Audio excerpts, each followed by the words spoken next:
Journey into space.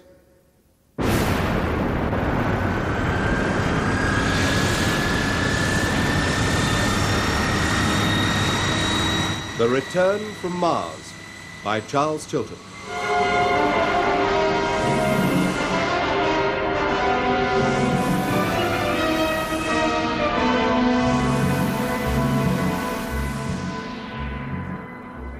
Flight 127, Sydney to London, ready for landing procedure, over. Hello, Flight 127. Your landing point is runway 17. Please switch to automatic navigation and landing. Switching now. Hello, Earth. Eh? Hello, Control. Discovery calling. What was that? I didn't say anything. I think we have some interference. Hello, Control. Receiving you strength free. Whoever you are, you're interfering with London landing control. Please check your transmitter frequency and clear this channel. Did you say landing control? Yes. Oh, good. This is Discovery. Who? The Discovery. Flagship of the Martian fleet. On its way home. Hey, Harry, I've got a fellow on here thinks he's the flagship of a Martian fleet. Somebody's having you Well, on. listen. Hello, Earth. Discovery calling. Come in, please. Get the supervisor. Right. Hello, Flight 127. We're definitely receiving interference. Will you please switch to Channel 7 and request landing procedure from there? Message understood. Thank you.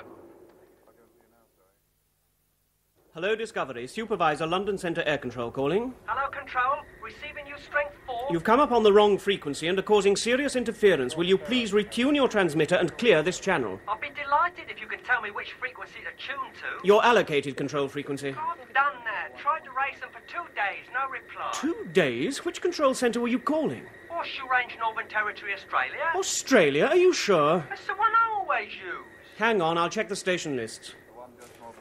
Horseshoe Range, did he say? Yes, Northern Territory. Here it is. Wait a minute. Well, There was such a place. was? It was closed down 30 years ago. What? Whoever it is out there's not going to get any landing help from Horseshoe. Hello, Discovery. Go ahead. Are you the captain of your aircraft? No, and we're not an aircraft. We're a spacecraft. Can I have a word with your captain? Certainly. Hello, Control. Captain Morgan here. What's the trouble? It appears you are calling on a disused frequency. It's the one we were allocated. When did you last use it? When we left Mars for home about 6 years ago. 6 years to get from Mars? Did you go by way of Pluto? Well, we're not sure how long we've been away, but in less than 24 hours from now, we'll be entering the Earth's atmosphere and looking for a landing place. You have automatic navigation and landing system. ASN method. Never heard of it. The very latest thing when we left Earth. I'll have to refer this matter to Central Command. Can you let me have a few more details about yourself and your crew, your ship, for identification purposes? Certainly. I am Captain Jet Morgan. This is the Discovery, flagship of the former Martian fleet. My crew consists of Dr. Matthews, flight engineer Mitchell, and radio operator Barnet. Thank you. I'll call you again in a few minutes. Morgan? Did he say Jet Morgan? Yes. Well, I've heard of him. Oh? He was a big hero in his day. Led the first exploratory expedition to Mars. Apparently set out for home, but was never heard of again. How long ago? Well, 30 or 40 years. Everybody assumed he and his ship were lost. Hello, Discovery. Receiving you, strength 5. I've spoken to Central Command. This is what you must do. Retune to your old control frequency. They will listen out for you and give you full instructions for landing. At Horseshoe? No, that is no longer in use. They will allocate another landing point somewhere else in Australia. You will then be brought to London by stratoship. What's that? It's part airplane, part spaceship. Best thing for long-distance earthbound flights. Air travel seems to have forged ahead while we've been away. But thank you for your information. We'll do as you say. Good luck. Is it really them? Jet Morgan and his crew? Back from the dead? We'll know tomorrow, if they make a safe landing.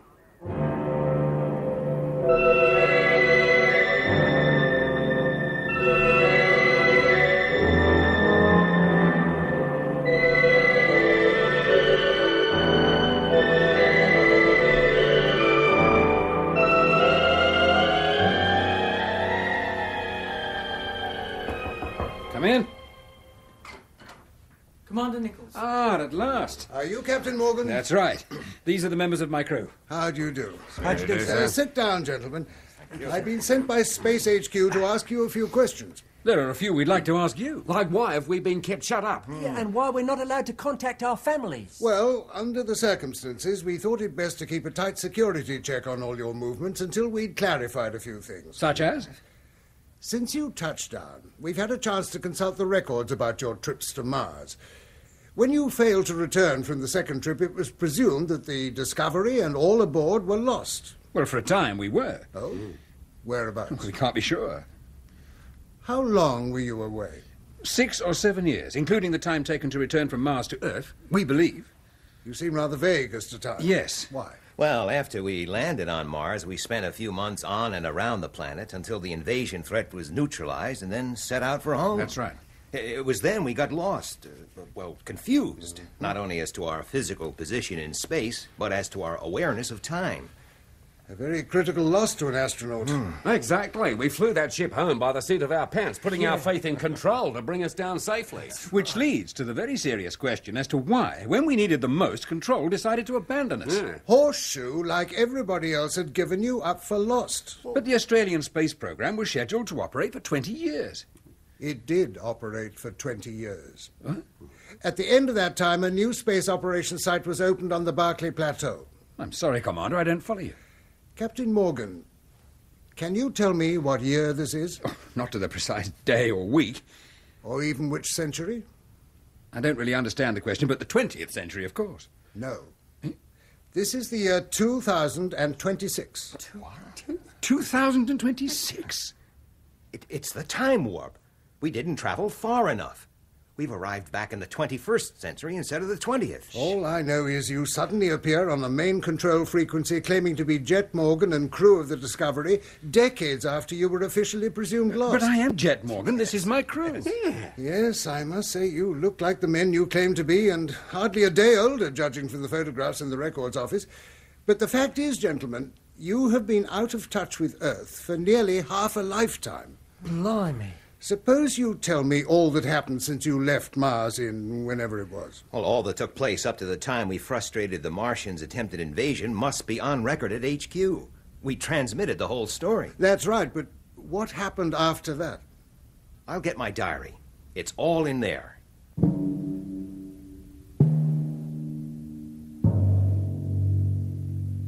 It was immediately after leaving the big asteroid where we had been held prisoner that things began to go wrong.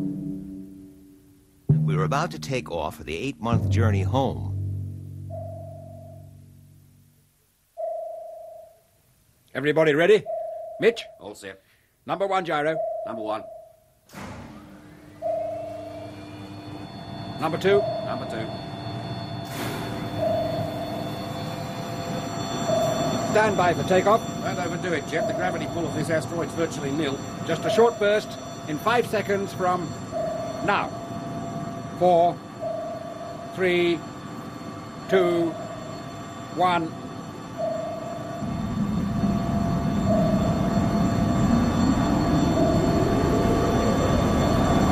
Hey,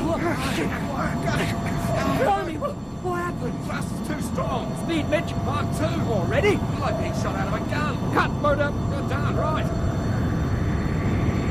Mitch, cut the motor. I have cut it. But we're still accelerating. Oh, Lord! Emergency cut out. I can't get up. Can't do it. Raise a ton. Acceleration is still increasing. I think I'm gonna break it too.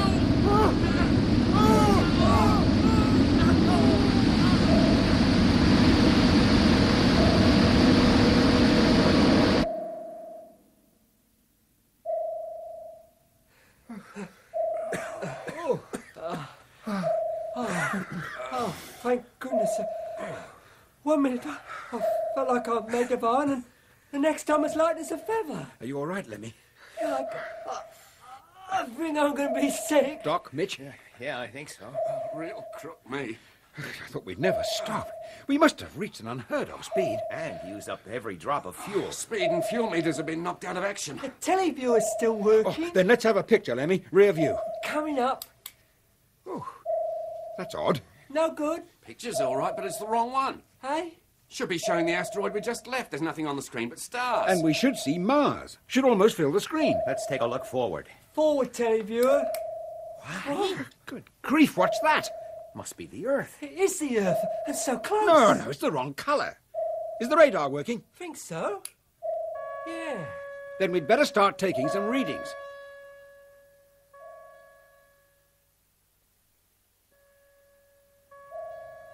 Well, I can't figure out what the heck's happened to us. The gravity pull of that asteroid was very slight. We were bound to take off pretty smartly. But not like a shell from a cannon and at such a rate of acceleration that we all lost our senses. How long were we blacked out? No more than a few minutes, I'd say, until the emergency fuel cut came into operation. But in that short time, we appear to have traveled millions of miles. And are heading straight for a planet none of us recognizes. It's less than 90,000 miles away. We can land on it, can't we? Like we intended to land on Earth. It certainly has an atmosphere. If it's dense enough, we could accomplish a landing. And how do we maneuver the ship? You think we used up all the fuel? More than likely. Only way to tell is to go down and inspect the tanks. I'll come with you. While you're in the hold, I'll take a look outside, see if we've suffered any damage. Careful, Jet. Make sure you're securely hitched. Okay, Doc. We're ready to come in. You can close the lock.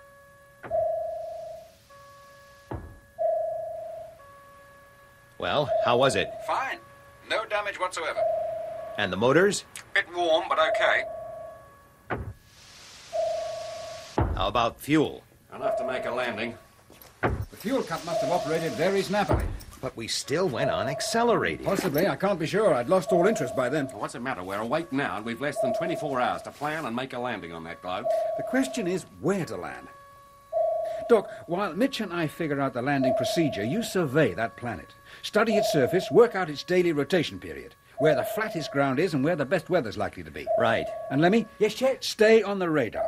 Measure our distance and calculate our speed and hand the result to me and Mitch every 5 minutes. Right. Okay, then. Let's get down to work. Well, it seems to be almost totally covered with desert, which is why it has that red color. There are islands and chains of extremely high mountains, twice as high as any on Earth, I'd say. Any water? Yes, some 2 or 3 seas or large lakes in each hemisphere. But it's a planet composed almost entirely of dry land. That's better than one composed entirely of water. Any life, do you think? The coloration on the edges of the lake suggests something could be growing there. Our telescopic power is too weak to show us. Maybe we'll see more as we get closer. Any ideas about climate? By day, it's pretty warm down there, by Earth standards. Very cold by night. There are some fairly dense cloud patches, mostly in the lake regions, and there's a little ice at both poles. Very thin and almost identical in size. Either we've arrived between seasons, or this planet's axial tilt is 0. And the axial rotation? I can't say at this stage, but considerably slower than the Earth's. No sign of any intelligent life? Not from this distance. Thanks, Doc. You, think we'll make it? We should enter the atmosphere in about 10 hours. That will be the moment of truth. And if it isn't dense enough to slow us down? Then we're in trouble. Right. There's not enough fuel to make a rocket-assisted landing.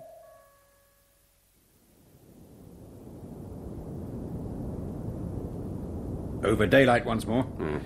Course, Mitch? Steady as she goes. Height? 20,000. I think we should go in. Well, now's the time if we want to choose the landing place. Delay could mean being forced to land on the dark side. Right. Can you hear me in the cabin? Yes, Jet. Take up stations. We're going to land. Where? About 50 degrees north of the equator, near the lake, just south of the big mountains. Good luck. Then here we go. Put her nose down for a nice, gentle descent. Speed 205. 210. 220.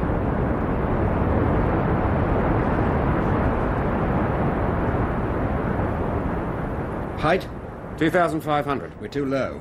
We'll land too near the equator. We could turn on the motor, give her a boost. That'd carry us a few hundred miles more. No, we daren't risk using up the fuel. We may need it for landing. I'll keep her nose up as long as I can. Don't let her stall. She'll never recover. Keep a lookout for a decent landing spot.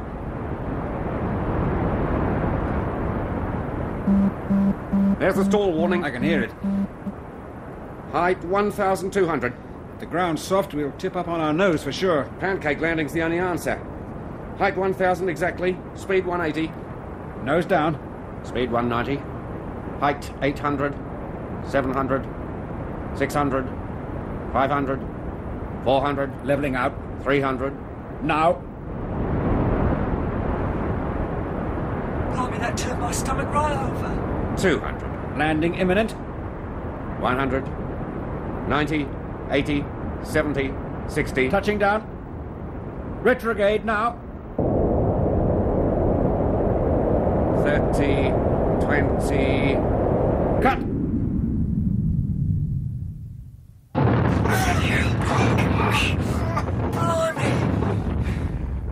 Well, we're down.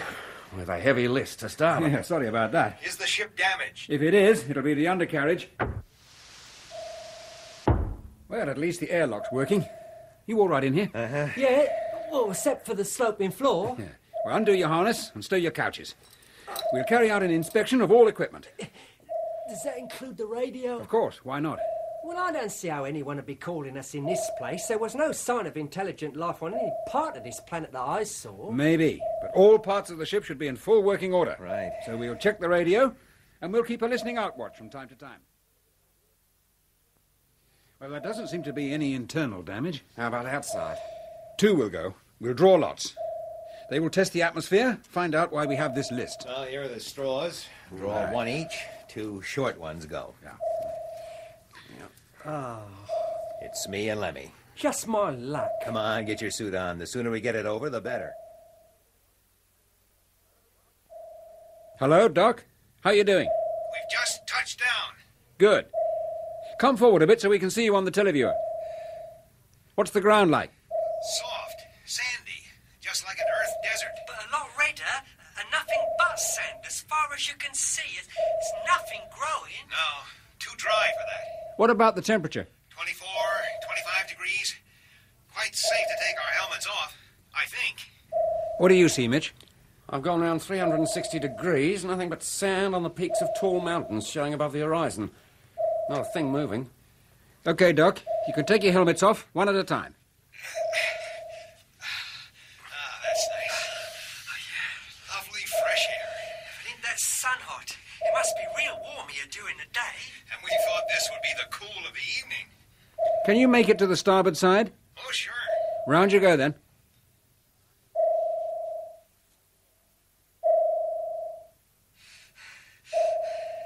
Oh, blimey. That's bad. What is it? It's the wheel. It's sunk into the ground, right up to the axle. The atmosphere is very thin. Makes you quite breathless to move. So I can hear. How about the undercarriage? Is it damaged? Can't tell. The top part looks all right. What do you think, Doc? Most of it's buried. We could dig the sand away and have a look. No, don't do anything like that. It's too risky. So long as the undercarriage isn't about to collapse, I don't think so. then that's enough for the first day's outing. You better come in. It'll probably be dark in an hour or so. Okay. Still all clear out there?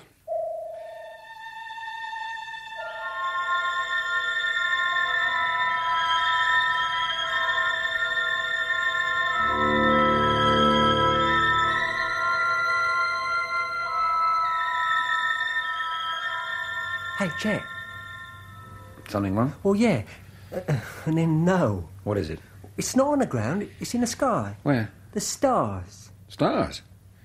You're supposed to be keeping watch on the surrounding terrain, not stargazing. Well, I couldn't help it. They're shining through the glass so brightly, and there's so many of them. So? Well, I was trying to see which was the brightest in that group on the horizon, and counting how many there were, when I noticed that the really bright ones formed a familiar shape. Well, almost. What shape? The plough, the bear. Oh, yes. With the 2 stars pointing at the pole star, except that because the top one... Dupe. Dubé. Yeah, a shifted look. They don't point to the pole anymore. Yes, you're right. And there's the little bear. But that's not quite the right shape either. Why's that, do you think? All I can think of is that this planet's part of our own solar system. Then which planet we on? I wish I knew. Only red planet I know's Mars. We've been on that. It didn't look anything like this. I don't think we're on Mars. Well, it can't be Earth. Is that all you have to report? 2 solid hours I've been watching and not a thing's moved except the stars across the sky. All right. Get back to the cabin. I'll keep watch for a while. If I hadn't seen it, I'd never have believed it. Some constellations exactly as they've always been. Others so distorted you can hardly recognise them. How can stars change their position? Well, they do, all the time. But they're such a great distance away, the movement is not discernible for tens of thousands of years. Perhaps we have moved forwards or backwards in time. Perhaps this is Mars after all, the red planet. But tens of thousands of years ago, when it still had an atmosphere and could support higher forms of life. That would have been millions of years ago. And every constellation would be unrecognizable. Well, this is a problem that can't be solved purely on theory. When we can begin to explore this planet, maybe we'll come up with some answers. When will that be? We could start tomorrow. What do we use for transport? We hike, construct a sled to carry food and equipment, and walk. Oh, the nearest lake must be hundreds of miles away. We've got to take some action while supplies are still plentiful. How long can we hold out? We have food for more than a year. And then? Well, maybe this planet does support some kind of life. I doubt it. It might support us. Expect us to remain here for the rest of our days? What choice do we have? Now I know how Robinson Crusoe felt. We'd better get some sleep. It'll do us all the world of good. Which world? Shouldn't we keep a watch? I don't think so. We're safe in here. It's impossible for anything to get in. Let's hope so.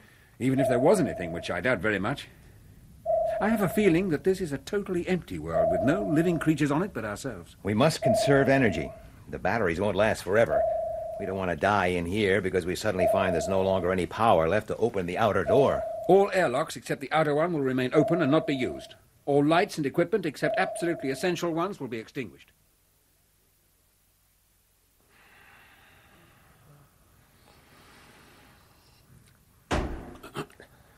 What was that? Something hit the ship. The televiewer, quick. Right. Doc, Mitch, go to the flight deck. Tell us what you can see. Right. Check. Televiewer on. Can you see anything? No, the screen's too dark. Put the light out. How's that? No, I can see very little. Stars, the horizon, that's all. It's too dark out there. Well, maybe whoever it is too near the ship for the camera to pick up. Yeah, maybe. Doc, Mitch, what do you see? Hardly anything. Our eyes aren't used to the dark yet. Wait a minute. Something moving out there. Where? On the port side. Group of figures. Oh, yeah. I can just see them. What do they look like? Bears. Bears? Yes. They just stood up on their hind legs and launched a shower of rocks at us. Doc, I'm coming out. Come in, will you? Take over the televiewer. Right. Right, Mitch, where are they? Well, they were on the port. They've vanished now. Did they really look like bears? Well, they did when crouching on all fours, but they stood up to fire the missiles. Fire? Well, they've got some kind of gadget to fire them with, but no explosions. Then they must be creatures of some intelligence. Yeah, obviously. What's that? Huh? Where? Straight ahead. That's them, isn't it? Yeah. If we switch on the landing lights, they'll be directly in the beams. It'll use up a lot of battery. We'll only turn them on for a couple of seconds. Cripes, they're shooting at us. How do they know we're in here? They must have eyes like cats. I'm going to switch on the lights. Now. Hey, look, running for their lives. Well, they aren't bears. They're two-legged creatures wrapped up against the night cold. It must be well below zero out there. Well, they've gone. Switch off. They didn't like the light, did they? Ran like a devil. Yeah, will they be back? In daylight, I hope. I'd like to have a good look at them. At least they're no real threat. How do you know? Well, all they did was shoot stones at us. Couldn't do any real harm. Unless we met them outside during one of your proposed expeditions. Ah, yeah. Let's get back to the main cabin. We'll organize a night watch. One man here in the pilot's cabin for 2 hours, while the others sleep. There's so much for the empty, uninhabited world.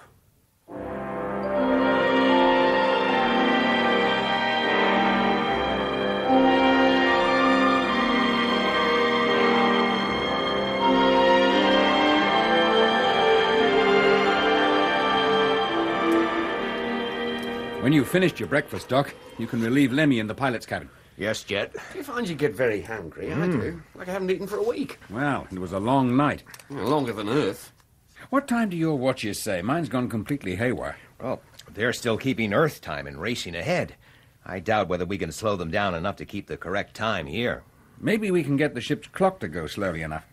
We can check the time from the sun each day at noon. Jet, something approaching. Coming, Lemmy. Where are they? Not them, it. Coming over the mountain. It's a flying saucer. What? Where? See the tallest peak? Yes. Below that, between it and us. Oh, yes. You must have good eyes. It couldn't have been more than a speck when you called. No, it was bigger. It was hovering over the mountains and then headed this way, like it'd been looking for us and then sighted us. Dog, turn on the televiewer. See what you make of a flying machine heading this way from the port side. Right. It's almost here. Can you see it? Got it in full view. Stops and starts like a hoverfly. Incredible control. It's coming down. I don't think this is going to be frightened away by a flash of landing lights. A door's opening. Look Blimey! at that. It's a girl. A human. And beautiful.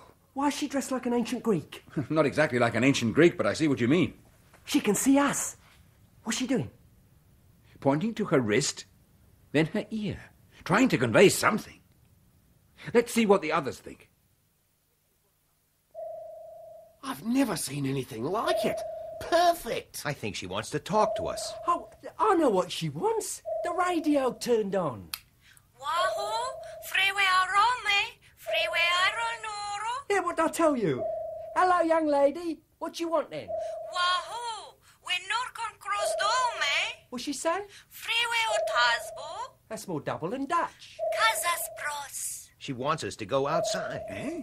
What else do those gestures mean? Is it safe to go out? Well, she certainly isn't throwing stones at us. Here, I'll go. No, you went before. Give someone else a turn. Eh? I mean, well, we must all share the risks equally, and you did your bit yesterday. I haven't been out either. Well, why don't you both go? Well, maybe she's concealing some secret weapon. With a figure like that? Where does she keep it? Oh, now she's gone back to her ship. Come on, Mitch. We've got to make contact sometime. Okay, we're on the ground. The sand is hot. I told you. You should have put your spacesuit on. Quiet, Lemmy. The girls come out again. More smiles are welcome. Wahoo! Hello. I'm Jet Morgan, captain of the Discovery. This is flight mechanic Mitchell. We call him Mitch. How do you do? Free not pas en trombo tetas, os hospitasvo. Hort, pata esa roto vertico. You want us to put those things round our necks? There. Can you understand me now? Good heavens, yes. Every word. How's it done? It's a translator. Well, more a thought reader. The translation is done in your own head. It's miraculous. I think they can understand what she's saying. If the rest of your crew would like to join in the conversation, I'll give them translators too. It's terribly hot out here. You should not stand in the sun's rays without protective clothing. What about you? I am wearing protective clothing. What, that gym slip? Feel it. Good Lord, it's stone cold. To you, perhaps, but it's just the right temperature for me. Well, let's go inside. It's cooler. Better still, come into my ship. You'll not come to any harm. You can leave any time you wish. I think the lady means it. So do I. They can understand her. Doc, Lemmy, come out. Shouldn't we wear our suits? No, we have only to walk over to my craft. What did she say? She said you only have to walk over to her craft. We're coming. I see the Sotiers have already paid you a visit. You mean those Eskimos? They can be a bit frightening if you meet them alone, but they're harmless, really. What about all that stone throwing? More of a demonstration than an attack. They just can't resist a chance to show their contempt for Talians. You could have fooled me. Sit where you like. It's nice and cool in here. Mind if I look round a bit? No, help yourself. But I shall close the door to maintain the temperature. Which is the control panel? Control panel? How do you drive it? Oh, you dial direction, height, speed and destination on here. Press the starter button and you're off. But all that manoeuvrability, how do you control that? With this control. You see, it's saucer-shaped, like the ship, but in miniature. You place your hand on it, push forward to advance, backwards to reverse, sideways, any direction you like. The real craft will take up the same position. Climb or descend in any direction and at any angle. That's darn clever. But how do you see out? We have a viewing panel here.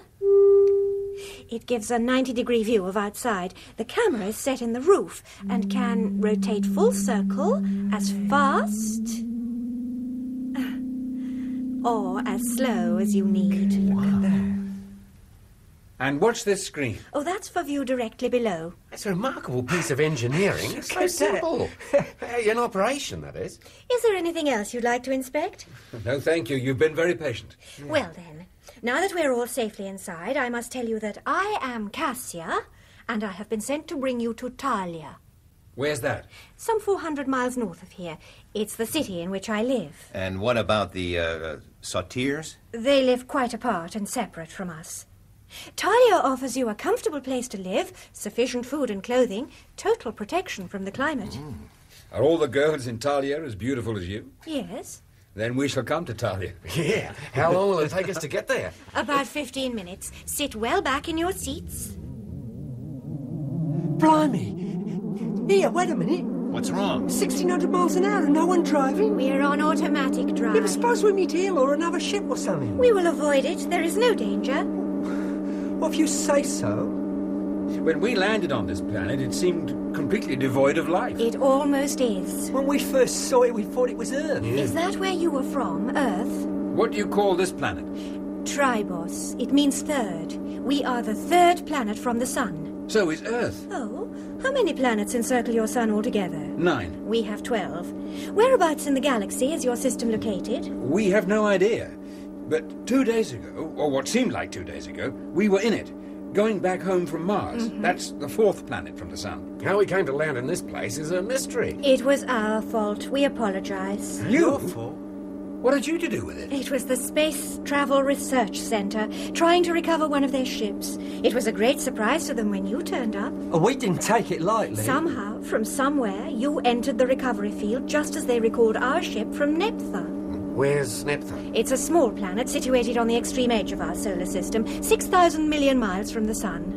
It'd take a lifetime to travel that far. Really? Our ships do it in 10 hours. 10 hours? The time-consuming periods are the acceleration after takeoff and the deceleration before landing, after passing through the time barrier. You travel through time? Only in order to travel through space. Our aim is to reach the nearest star within a Trebosian lifespan. Why? This planet will support life for only 2,000 or 3,000 years more. We have to find a new world to colonize. But do you have to go that far? Isn't there a planet within your solar system that you could live on? No. Years ago we thought there might be. But every globe in this system, except Tribos, is a dead, barren world of solid rock or a globe of freezing, poisonous gas. Breaking the time barrier is our only hope of survival. But why send a ship to Neptha if it lies within your own solar system? It is the farthest point we can send an experimental ship, have it land, and then recover it. Except instead of recovering it, we recovered you. What happened to your ship then? Still sitting on Neptha, thank goodness. The previous ship we sent never came back. Any people on board? Oh, no. But it was intended to put a crew aboard on the next trip. What we need to know is why your ship responded to the recovery field and ours didn't. I wish we could tell you. Hey, look, that great honeycomb structure down there by the lake. That is Talia. What you can see are the meteor shield and the sun filters. But why the honeycomb shape? Each section is hermetically sealed from the next to prevent air loss should it get damaged. The air pressure within the city is much higher than outside. We shall descend and enter the main airlock. I will then take you to your quarters. I can see the city through the glass, look. I expected a futuristic kind of place. But this looks like a Mediterranean town of ancient times. And beautiful. We prefer it. But with all your scientific knowledge... It has taught us to appreciate the simple life. Hello, Flying Craft 3. You will wait. All airlocks are occupied. Instructions received and understood. It will only be a minute or two. Lots of people leave the city at this time of day. With your own civilization so advanced and organized, how come the Satyrs seem so, well, primitive? For many generations, Talia has concentrated on breeding a perfect race. People with bodily illness or mental defects were never allowed to breed. The race was improved as the defects were bred out of it. The result is the most perfect group of people ever to inhabit this planet. And having achieved the ultimate, you are fated to find your planet dying and your days numbered. We will establish a new colony elsewhere in the galaxy. The race will go on. And what about all those people who were not allowed to breed? The defectives, what happened to them? Most of them accepted their fate and remained good Talian citizens. Others chose to leave and live their own way of life, which means breeding as and when they please. Are they the Satyrs? Yes, a race of rejects. Originally only a few hundred, but now their numbers greatly exceed the Talians. They have not the sense to know that the first basic rule for happiness within a community with limited resources is to control the birth rate. Well, in spite of their great numbers, there don't seem to be many about. They hole up by day in their underground dwellings. They've learned to live with the cold and have become creatures of the night. Hello, Flying Craft 3. You will enter airlock entrance 4. The spacemen are to be taken to Central Piazza for interrogation. Message understood. Entering airlock now. We entered the city and immediately descended into a vast underground park for flying saucers. Having alighted from the aircraft, we were whisked away by a moving platform forward and upward to ground level, and then along roads flanked by walls about 10 feet high. The streets were laid out on a grid pattern. The movable platforms carrying pedestrians to all parts of the city took up most of the main roadways. Narrow streets without moving platforms divided one block of buildings from another. Airtight doors were built into the walls of these narrow ways and opened into residences built very much in the style of an ancient Roman townhouse. That is, with a large entrance and a peristyle or patio, which also served as a garden. Where the streets opened onto a grand piazza, we alighted from the traveling platform and entered a large building. There, in a kind of conference room or council chamber, we faced a man as handsome and as young-looking as Cassia. He questioned us for what seemed to be hours on who we were, where we had come from, and where we were headed before the recovery field engulfed us and brought us, somewhat violently, to Tribos. We explained time and again how, so far as we knew, we had not traveled from a planet encircling some distant star. We believed we were still within our own solar system, though exactly where was a deep mystery. My suggestion that somehow we had moved forward or backward in time was pooh-poohed. Our ships utilize time only in order to travel through space.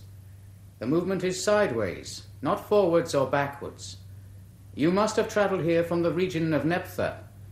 That is why the constellations are known to you but distorted in shape. Neptha must be the planet you call Earth. He treated us politely but grilled us with never-ending questions. The appearance of our ship in place of the one expected had given the Trebosian scientists a great shock. They obviously had no idea what to make of us, who were so like them in appearance.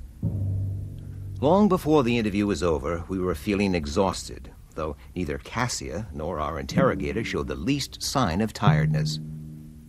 At last, we were released, and Cassia was permitted to show us to the house we were to occupy for the next Trebosian year or more. Here are your quarters. I hope the beds are comfortable. I feel exhausted. How long did that fella question us? Nearly 3 hours. Huh? Is that all? Felt like 3 days. Well, you can rest now. I'll just show you round. Out here is the patio for leisure, and if you wanted, communal dining. We can actually sit in the sun? Here you can. The glass cover filters out all the harmful rays. The other doors lead to your individual bedrooms. They're all the same. Switches here. Lights, wardrobe, bathroom. Interesting. Let's have a look. Is that the shower? Yes. There. Not much of a shower, that's just a thin jet of water. Oh, it's not water. Water for washing is against the law. It is cleansing oil. Are you that short of water? Not for immediate use, but we have to think 100 years ahead. Our water supply is rapidly vaporizing away. This oil smells good. I'll leave you to refresh yourselves. Oh, wait a minute. Yes? Let me come with you. I'll be back soon. Just to see you to the door. Well, if you must. Well, I'll get to my room, have a little sleep. I don't know why I feel so tired. Yeah, me too, Doc. See you in a couple of hours. Hey, Lemmy, wake up. What time is it? The time you were up. Cassia's back and waiting to escort us to the Space Council. What's all this fancy dress? This is the clothing issue. You'll find yours in the wardrobe. They're very comfortable. I'll be out just as soon as I shower. Then hurry up. Cassia's waiting. Which one was the bathroom button? Second from right. Oh. Video phone service. Blimey. Who are you? Video phone. You rang? Yeah, I thought I was opening the bathroom door. Button number 2. Oh, thanks. Where's he gone? Video phone service. Was there something else? Which button is for wardrobe? 4. 2, 3... Oh. Do I have to wear all this? Do you intend to go outside the city? No, I don't think so. Wear tunic, belt purse and sandals. Do not forget wrist radio. Oh, is that what it is? I thought it was a watch. Anything else? No, thank you. Enjoy your day. Thanks. Are you coming, Lemmy? You're right with you, Mitch, just as soon as I shower. Well, hurry up. We're all waiting. Sit down and face the platform. The spokesman for the council will be here directly. What is this place? A lecture hall? Sometimes. Also a council chamber, a theatre, whatever it's called for. Good day, gentlemen, and welcome to Talia. Blimey, where did he spring from? Quiet, Lemmy. Where's your respect? But he wasn't there a second ago. We are sorry for the inconvenience we have caused you.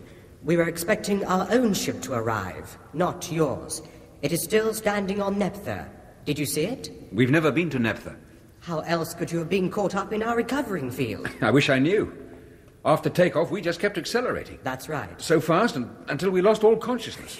Next thing we knew, we were within striking distance of this planet. The high acceleration was caused by our recovery process.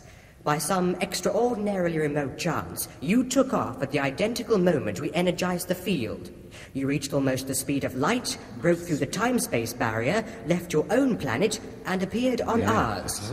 The ship we expected is still stranded on Neptha. Yet your ship responded to our efforts perfectly. We intend to find out why. We'd like to know, too. Precisely. We want you to restore the Discovery to the identical condition it was in when you left, Mars and headed for the Earth. Restore it? Us? That wouldn't be easy. You'll receive all the technical assistance you need. Yeah. Well, the ship's not even standing the right way up. And labour. But supposing we do put the Discovery back into flying shape, how will it benefit us? If we can only find the information we are seeking, we could probably reverse the process that brought you here and send you back again. Well, in that case... It is work most suited to you, and work you will enjoy. From that point of view, you are very fortunate. It's good to enjoy one's work. It compensates for the small reward. Well, do you intend to pay us, then? Only one person in Talia works for nothing. Who's that? The President. The satisfaction of holding the high office is considered to be sufficient reward in itself.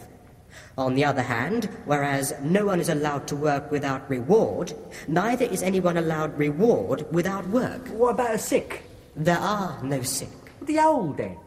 There are no old. Well, which is the highest paid work? The dirtiest, the most uncomfortable. Labour in the recycling plants, the sewers or the hydroponic farms, all of which operate underground. And the amount of pay? Work is rewarded in energy units. The harder you work, the more are marked to your credit. Units can be exchanged for material goods. 3 months' work below ground will earn you sufficient units to live comfortably for a year or more. After that initial effort, one can usually coast along working at more pleasurable tasks for less pay.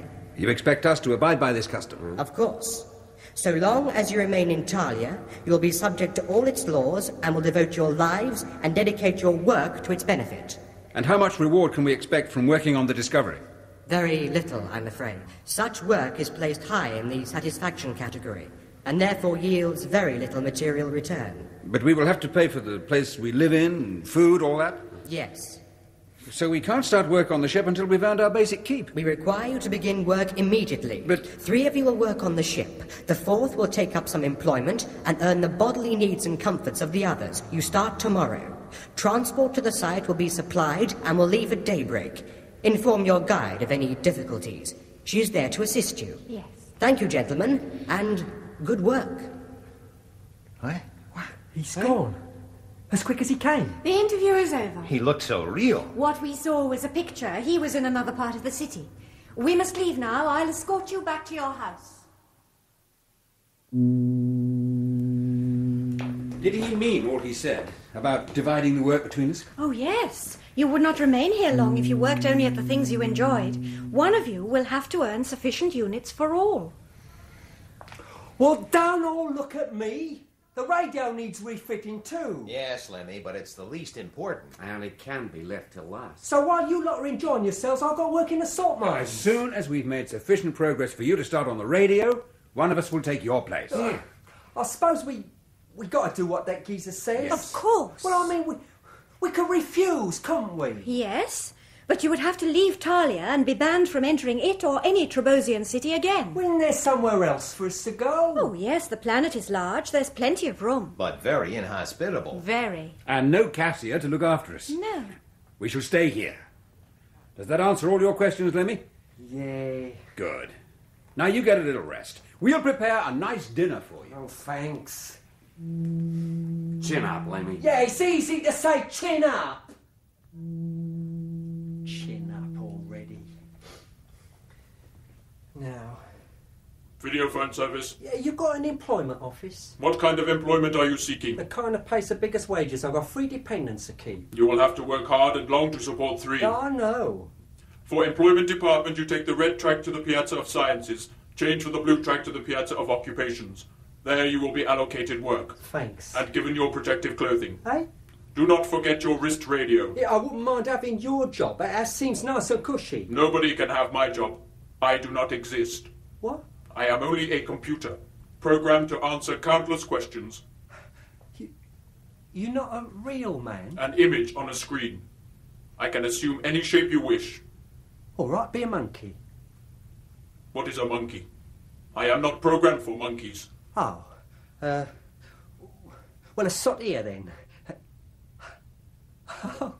Oh yeah. That's very good. Was there something else? No, that'll be all, thank you. Have a good day. And you.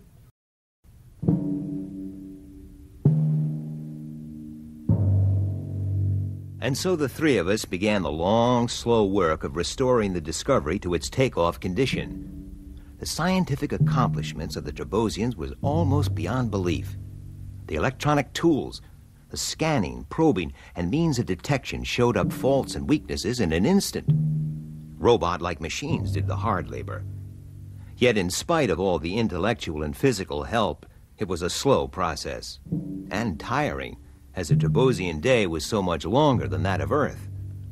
The most difficult task was to find the right fuel to fire the rocket motors. Such chemistry had never been manufactured on Tribos before. It took their scientists weeks merely to analyze our meager remaining fuel supply.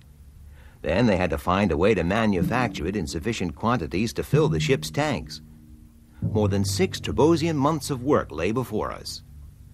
Meanwhile, we settled into our life in Thalia and found it much to our liking. Not so Lemmy. And while you lot are spending your days out in the sunshine enjoying your work, I'm way down in the bowels of the earth working my inside out at the worst job I've ever had. What is it you do that's so unpleasant? Well, the dark, for one thing. These Thalians don't seem to need the same amount of light as we do. And then there's the smell. What of? The recycling plant. You got no idea. Everything has to be recycled. Every bit of refuse, waste material, soil, water, everything. I would have thought the scientific interest in such work would compensate for the unpleasantness. You what? Transport for Discovery worksite now waiting in Bay 2. Would all concerned please take their places in the aircraft? We have to go. Try not to be too downhearted. I know, I'll have a party. We'll see you tonight, Lemmy. And don't fall asleep on the job. I can't help it. After 4 or 5 hours, I'm dead tired. I've got to have some sleep or I'd fall down right where I was. Well, I don't mind. No, well, not if I stay behind and make up for the hours I lost. Oh, that's why you're always back so late. Yeah, that and trying to get clean afterwards. Transport to Discovery site is about to leave. Please take your places. Come on, before they leave us behind. Yeah, don't you lot get tired? Oh, sure we do, Lemmy. In the afternoon, especially. Well, what do you do about it? We stretch out on the takeoff couches and have a sleep. Trust you. Time for work. All right, I know. Don't forget your protective clothing. and breathing apparatus and your wrist I've radio. got half a mind to sling the whole lot in the slush just as soon as I get down there. A rebellious attitude will not be tolerated. Yeah, I'm only joking. I love my work, really I do. That's the spirit. Have a good day. Don't get worse days than these I've never seen.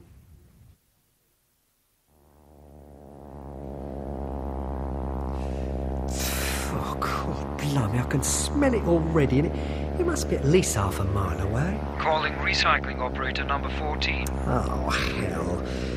What's up? There is a clogging at sluice number 5 at the end of the gallery you are now in. Proceed to sluice and clear the obstruction. Apparatus for clearance and dissolving agents are stored near sluice. Do you hear? I heard and I understood.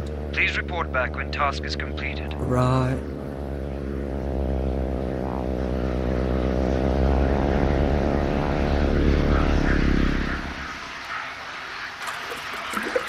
Number 5, he said. Oh, look at that. Take me a week to clear that lot. I hope these boots are really waterproof.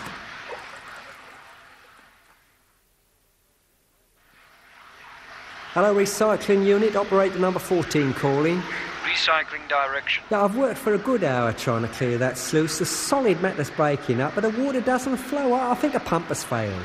Number 5 pump is situated at end of gallery, almost directly opposite sluice. Yeah, I see it. Am I going to get the transport truck up there? As far as the pump, at least. Please report on condition of pump. Right. It looks pretty dark. Use your light. Of course, I was talking to myself, really.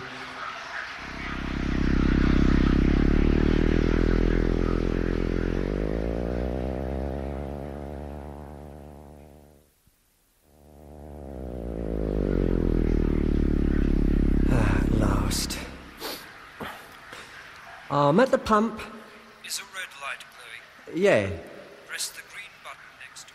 What did you say? I can hardly hear you. The radio does not function so well in the deeper galleries. I repeat, press the green button next to the red light. Oh. Right. Is it working? Yeah, pump seems okay, but I can hardly hear you. Oh, it's stopped again. Definitely clogged. It will have to be cleared. An engineer will be down to repair it. Wait until he gets there. He may need assistance. Well, how long will he be? About an hour. Opportunity for a little sleep. We're not quite so near the perfumed pool. Up the gallery a bit to sweeter regions.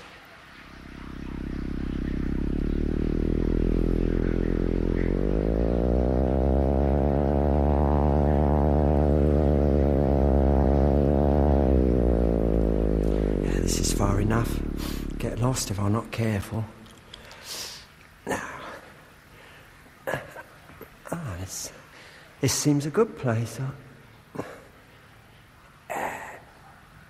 That's better.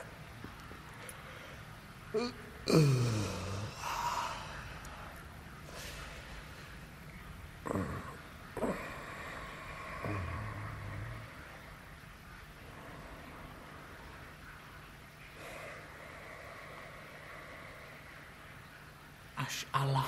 What? Who's that? Pososto!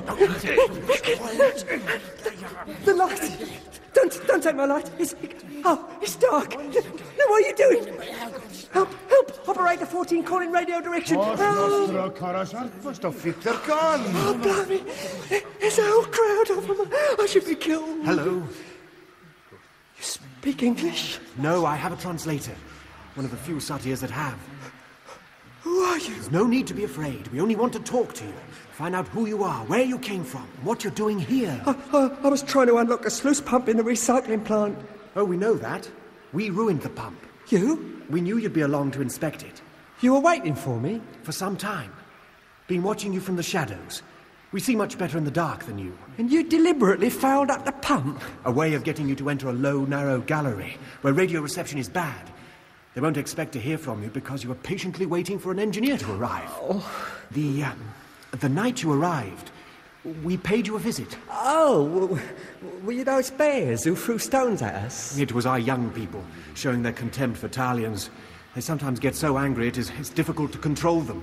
But they would not have attacked you had they known who you were. How did you find out we weren't Talians? Our first sight of you, down in the recycling galleries, as soon as we saw how ugly you were. Ugly? Well, Talians are too handsome to be true. It's all that inbreeding, all that drug-taking and filtered sunshine. Keeps them young and beautiful. We could see at once you were more like ourselves. A bit rugged, but friendly and loving and... Human? What? Soterian. Exactly. You'd do better staying with us than up at Talia. No, I couldn't do that. Jet and Mitch and Doc are depending on me to earn their keep. Otherwise, they'd all be thrown out and left to starve. Do you think so? I know.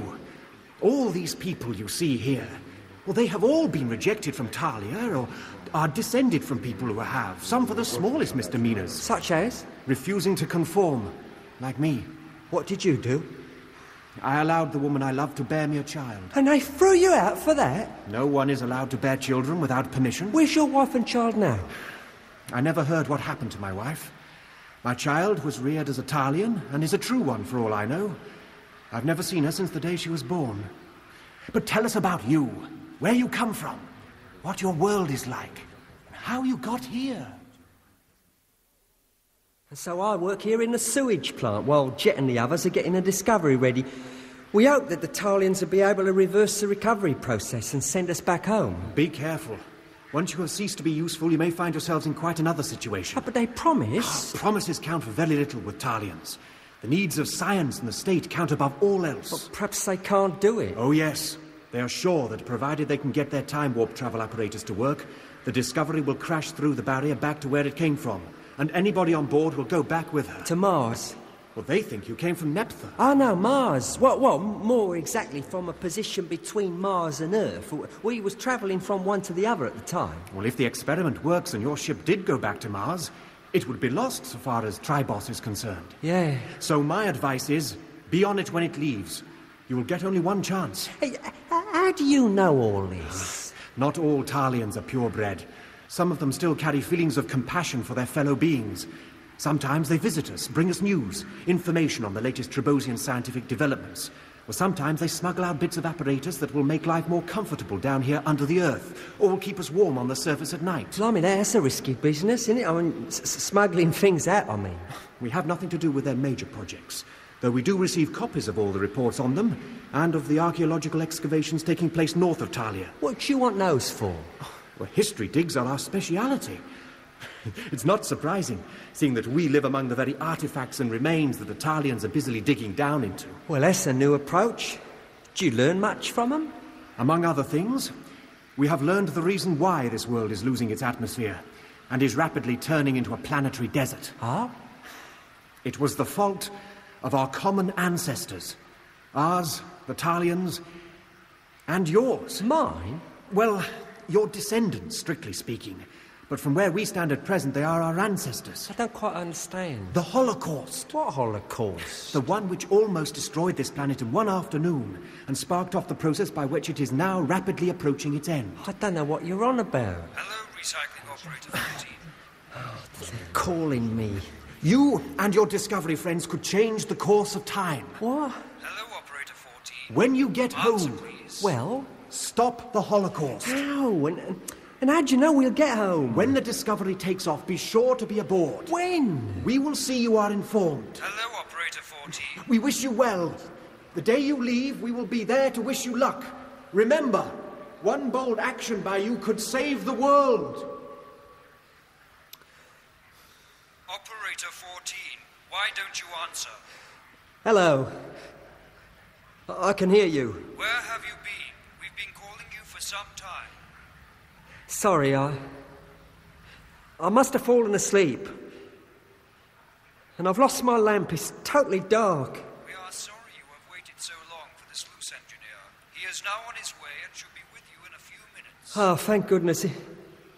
It's real spooky here. I think I've been dreaming.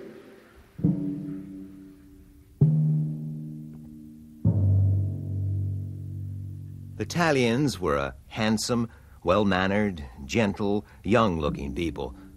But there was a strange coolness in their relationship with us. They never quite accepted our presence among them, were never warm or friendly. However, this coolness was not shown by everybody, as we discovered one evening when, in the shady patio of our ancient Roman-style house, Jet greeted us with a remarkable announcement. I am leaving this house and moving into another. Was it something I said? I'm moving in with Cassia. Yes. You mean you're getting married? We have decided to live together. Is it legal? It is not illegal, although intimate relationships with aliens are not encouraged. Do you intend raising a family, then? Well... It would not be allowed. Why not? You would never pass the fatherhood medical test. Me? You would not even pass the medical test to become Italian.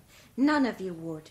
They would consider you old before your time, misshapen, unwelcome additions to a master race. That's charming. Yeah. But you are in love with Jet. Yes. I can guarantee his good health. But children are out of the question. The law would not allow it. How could they stop it? My license to reproduce would be endorsed, maybe taken from me forever. Punishment for producing unauthorized children is severe. Don't Italian women ever produce children purely as a result of love? Occasionally. But more often they are encouraged to nurture the seeds of Talian men. And produce children with unknown fathers? The state is the parent. The child is taken in care as soon as it is born. But why all these strict laws? Don't Talians like children? It's the population control. The planet can support only a limited number of people. But in spite of all those rules and regulations, you intend to set up home with Jet. I love him. Would you call being in love a typical Talian characteristic? No. More characteristic of the sortiers. Only a sortier would be fool enough to allow her heart to dictate to her head. Well, good luck, Cassia. And you, Jet. I hope you find happiness together. Yes, so do I. Thank you. Jet, Mm-hmm. I want you to take this. Wear it for my sake. What, a translator? No, just something to wear round your neck. Oh, a charm. An ornament. You don't see many Italians wearing these. No. It belonged to my father. It was specially fashioned for him by his friends in the archaeological unit. It looks Greek or Roman. Very ancient. Is it genuine? It's a copy of an artifact found by my father in the northern mountains. Thought to have been made by civilized people living on Tribos more than 1 million years ago. My father left it to me. I give it to you. I shall never take it off. Thank you. Dearest. There's something I think you should know. Mm-hmm. Do you know how old I am? No, but at a rough guess, I'd say, 17? 38. Oh. I mean it. Earth years or Trebosian? Trebosian, of course. You're joking. No. If what you say is true... It is? By Earth reckoning, you wouldn't be 38, you'd be nearer 54. So be it. But you look so young, beautiful and fresh. Like all Talians. And we go on looking young until our dying day, which is usually around 100 years old, Trebosian years. How is it done? Special diets, drugs in the drinking water, filtered sun rays to keep the skin smooth and tight. We don't notice we're receiving them anymore, but their effect is vivid enough. How about me? And Doc and Mitch and Lemmy? Oh, you receive the same doses as the rest of us. You may not get to look any younger, but you certainly won't get any older, not while you remain with us. I feel younger than I've ever felt in my life. I know that for as long as I know you, I will not age one single day, not 1 minute. Then let nothing come between us. Is it likely to? I was a love child, born illegally, of parents who reproduced in defiance of the law. What happened to them? I was taken from them on the day of my birth, and they were banished. Where are they now? Dead, for all I know. Or living with the sortiers. All the evidence I have for their existence is the neck ornament I just gave you. And I will always wear it. Darling, nothing will separate us. Believe me. I hope not.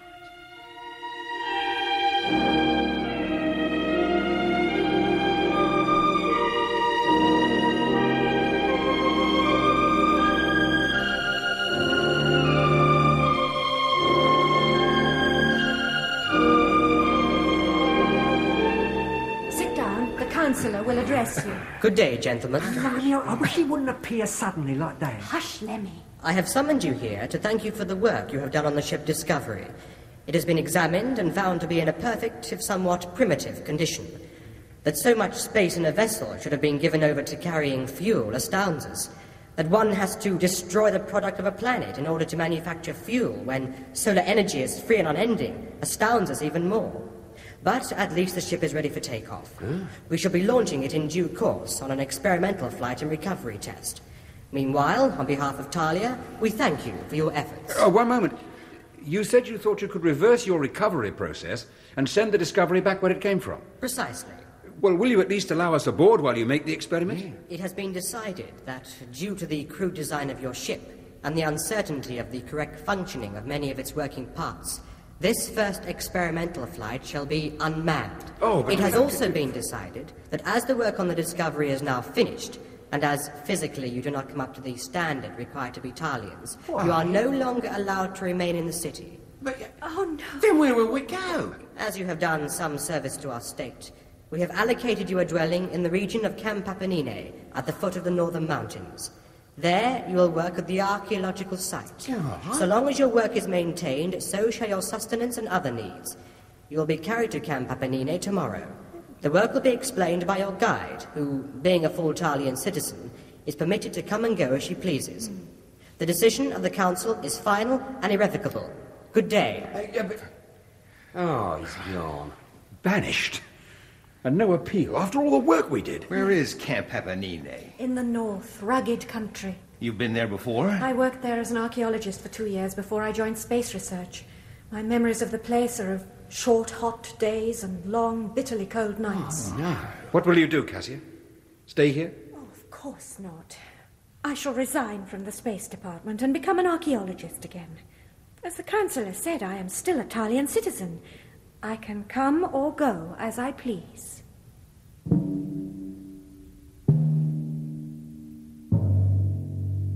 We had spent 6 long Trebosian months laboring on the Discovery until she was in complete working order.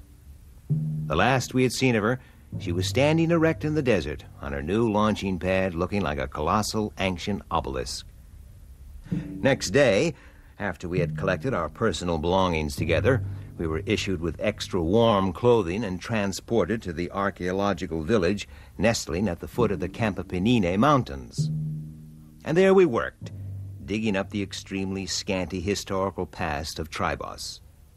We labored all through the daylight hours, getting home just before darkness fell and the bitterly cold nights engulfed us. Fortunately, our dwellings were comfortable and warm. We seldom went out at night, though there were odd occasions when it could not be avoided. I think we must have lived this way for a year or more, with no break in our daily routine until one particularly cold night. Thank goodness to be indoors. Lemmy? Jet back yet? No, neither of them. Well, they better hurry up. The sun's hardly setting. It's already freezing out there. Is there any word from Cassia? Not a peep. She's 2 days overdue. Do you think she's all right? I mean, they wouldn't have kept her in Talia. Stopped her coming back? Well, she said not to worry if she was late this trip. I can't help worrying. Must be the effect of living at the North Pole. We're nowhere near the pole, Lemmy.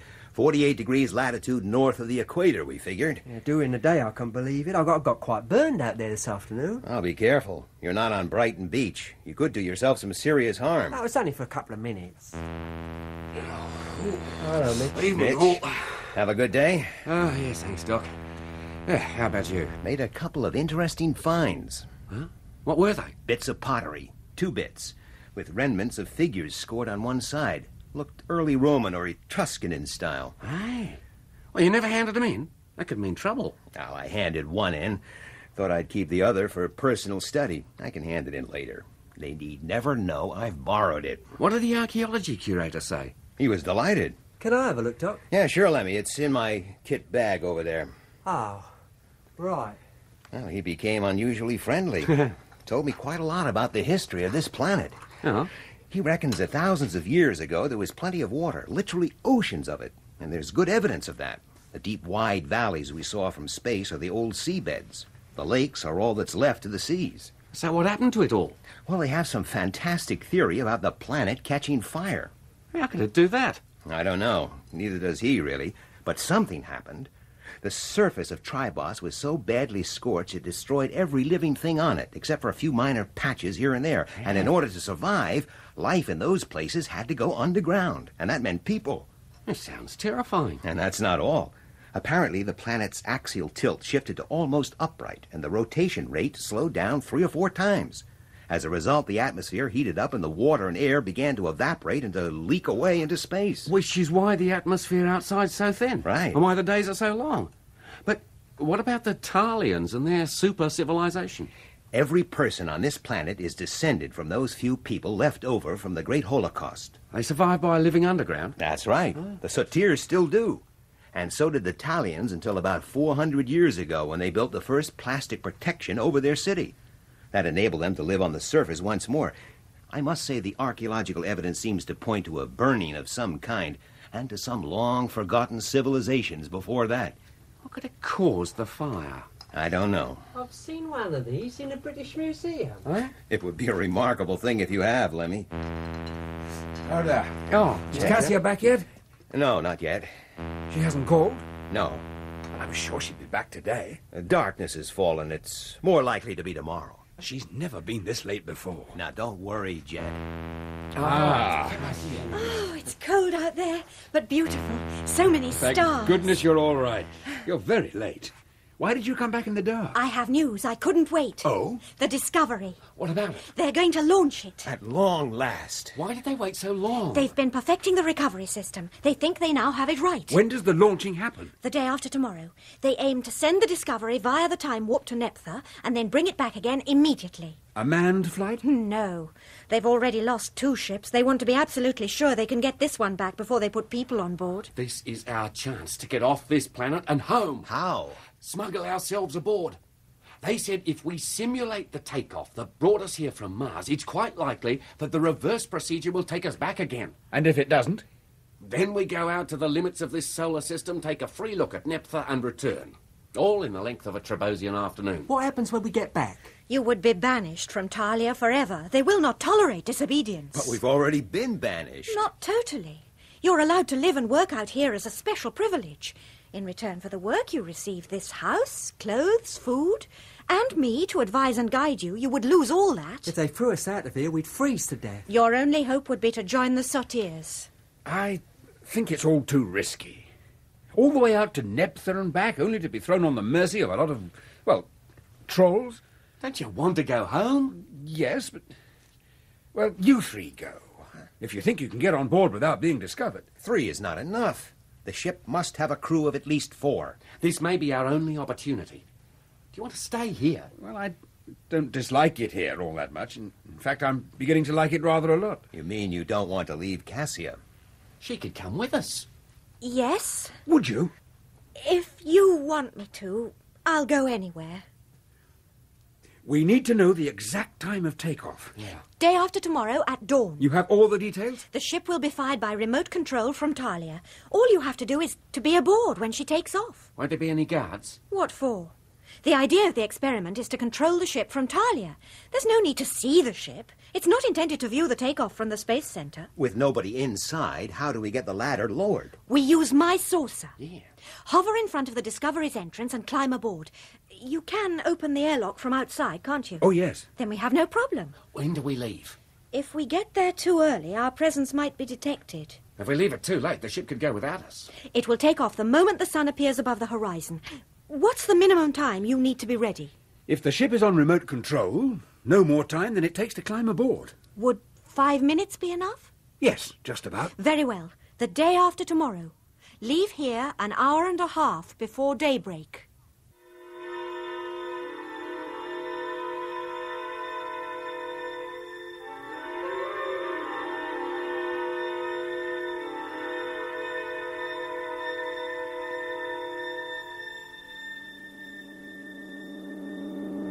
Almost there. I can just make out the ship. Yeah. Any lights? No. I'm going down slowly. Hey, look! What is it? Crowds of people down there. What? Where? Yeah, I see them. Sotiers come to wish us luck. They said they would. What do you mean they said they would? It was a dream I had. The sight of them has broken it. They've come to work off their feelings against the Talians. They must know the takeoff is today. That's right. What if they start shooting stones? Space Department will know. And? They'll send a saucer down to scare them off. They could already be on their way. How long before dawn? 6 or 7 minutes. Let's get aboard now. If they come and see a saucer hanging around, they'll cancel the whole thing. If we're already inside, they may not realize it. Take us as close to the door as you can, Cassia. Yes. It's a long drop to the ground. I'm opening our airlock.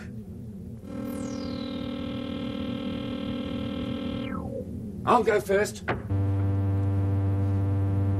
Yeah, at least we can get in. Go straight to your takeoff couches. Right. Lemmy? Right, Jet. Now you, Doc. Okay. Cassia? No, you go. I'll hold the saucer steady. Oh. I understand the controls better. Very well. There. Now, give me your hand. Hey, careful, you're drifting away. Cassia, come back. No, Jet. You go home. What? I am not coming. But you promised. Only to get you to agree to go. The ship needs you. 3 cannot manage. And I need you. Come aboard, Cassia. There's the first gyro. The ship's preparing to take off. Oh, come aboard while you have the chance. You remember I told you how old I was? What do I care how old you are? 38 Trebosian years, anything. What's this got to do with anything? You were wrong. Tribos years are much, much longer than Earth years. How do you know? I worked it out from what you told me about your planet. The seasons, the periods of the constellations. Why do you think you all get so hungry and tired? 4 times a day? Your bodies are still trying to run at Earth time. There's the second gyro. If you don't come now, we shall have to part. Forever. Jet, by true Earth reckoning, I am 152 years old.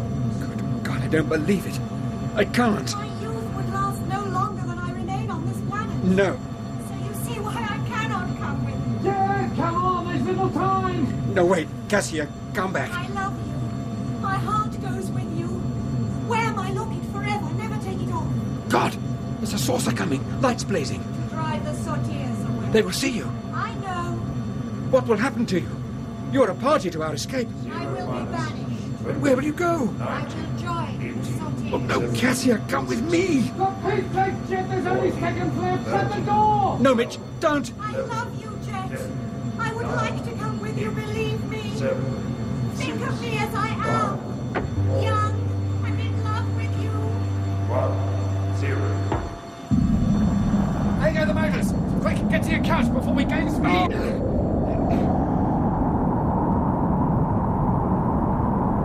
Is he all right? He's all right. He just couldn't say goodbye.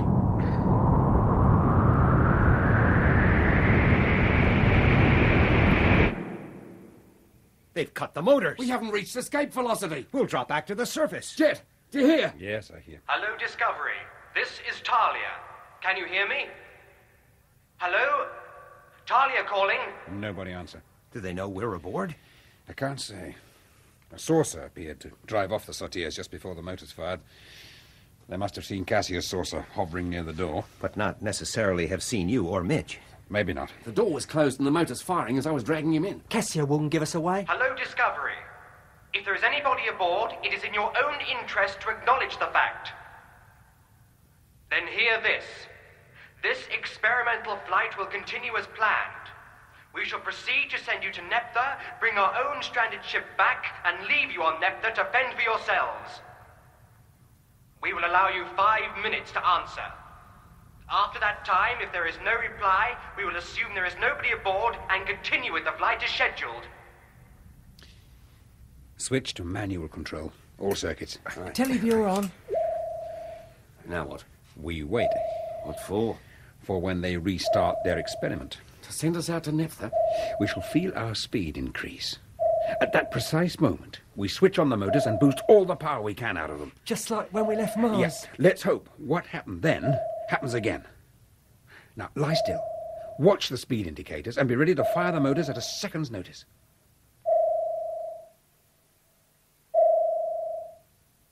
Tribos is beginning to look very small. Speed, Mitch. Hardly anything. In a few minutes it'll be 0 and we'll start falling back. Be alert. It can happen any moment. There. I felt it now. Number 1. Number 1. Number 2. Number 2.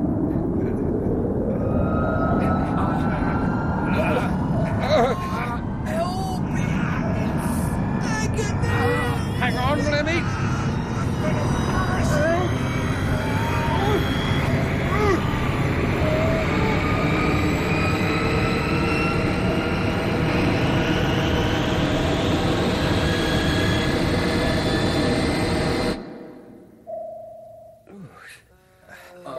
What happened? Same as before, I think. I passed out. Lemmy? Okay, but only just. I'm all right, Jet. Let's have the picture. It's on there. Oh, yeah. Is it Tribos or the Earth? It's too far off to tell. We've come a long way. Millions of miles, I hope. Oh, no. What is it? Earth or Tribos? We're travelling away from it. We're leaving it behind. Of course. We have to turn the ship round and go back. Stand by for firing auxiliary motors. Standing by. Number 1. Number 1. Number 2. Number 2.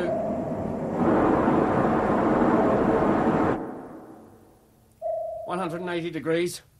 179. 78. 76. 7. 6. 5. 4. 3, 2, 1. Turn complete, 180 degrees. Fire both motors now.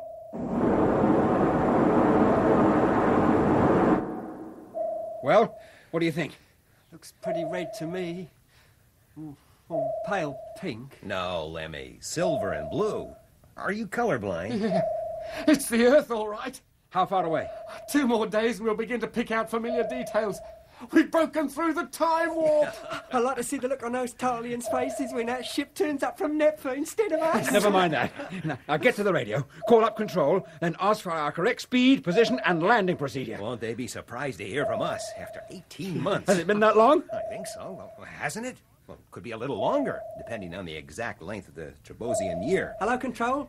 This is the Discovery calling. We're anxious to hear from you. Come in, please. Hell. What is it? The charm, that locket Cassia gave me. It's gone. You sure you had it when you came aboard? Absolutely certain. Oh, it can't be far. We'll soon find it. Hello, Control. Discovery calling. Would like to hear from you. Come in, please. We've searched everywhere. There's no sign of it. I had it when you dragged me in. It couldn't have just disappeared. I think it has. Eh? That locket, like Cassia, belonged to a different age, a different time. It could not exist in our time.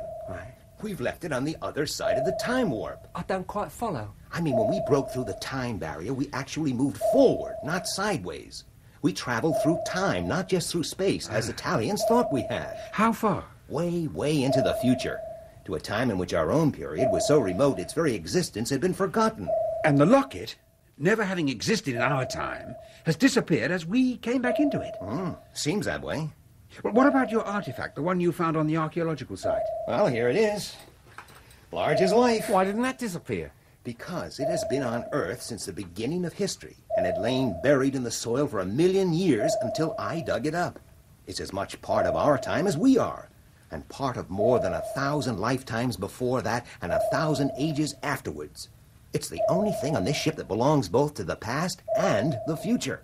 So we didn't travel to another solar system? No, Mitch. We remained within the same one. Our own. And Tribos was the Earth. Where else?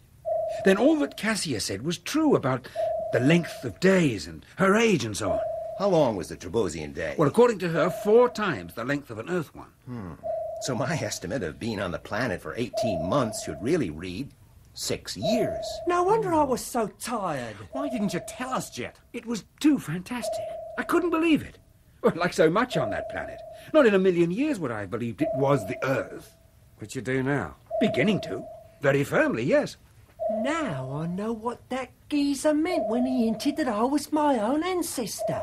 What geezer? The sortier I met down in the recycling plant. Hey? He told me that the Discovery would get us back to Earth first try, and to be sure we were all on it, and he and his mates had come and wish us goodbye. It must have been him that told Cassia when the takeoff was. Well, why didn't you tell us all this? Well, like Jet, it was all so fantastic. I couldn't believe it. I thought it was just a dream. And what about your being your own ancestor? Well, it was when he was telling me about the Holocaust. What about it?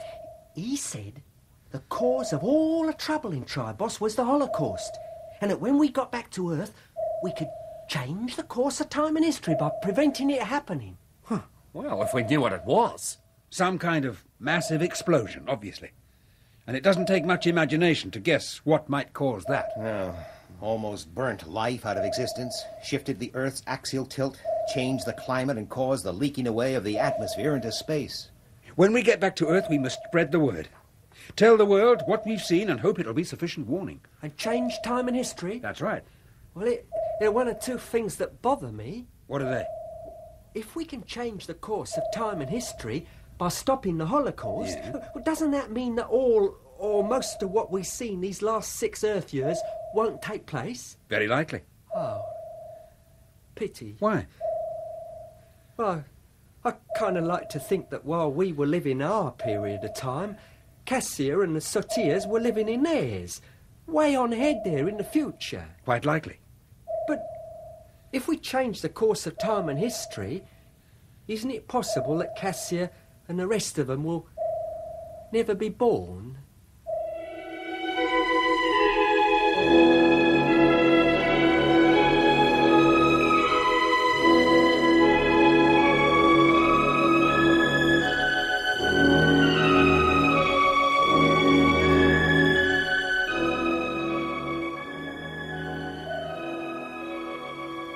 Well, how about it, Lemmy? In 24 hours we should be landing, and you still can't raise control. Well, 48 hours I've been calling. I don't understand it. They must have changed the frequency. And left us stranded out here with no contact. The radio can't be functioning correctly. I've checked and double-checked it, but I'll keep trying. Hello, Control. This is Discovery calling. Can you hear me? Here. Wait a minute. I suppose those geezers back in Talia knew what they were doing. About what? Getting us back at the right time. I mean, supposing they got it wrong, even by not very much. 100 years or even 50 years too early or too late. It could make things very awkward for us. Part 127, Sydney to London. Ready for the landing procedure, over. There's your answer, Lemmy. Hello, Control. This is Discovery calling. Hello, Flight 127. Your landing point is runway 17. Please switch to automatic navigation and landing. What's he talking about? Hello, Earth. Hello, Control. Discovery calling. What was that? I didn't say anything. I think we have interference. Hello, Control. Receiving you strength free. Whoever you are, you're interfering with London landing control. Please check your transmitter frequency and clear this channel. Did you say landing control? Yes. Oh, good. This is the Discovery. Who? The Discovery. Flagship of the Martian fleet. On his way home.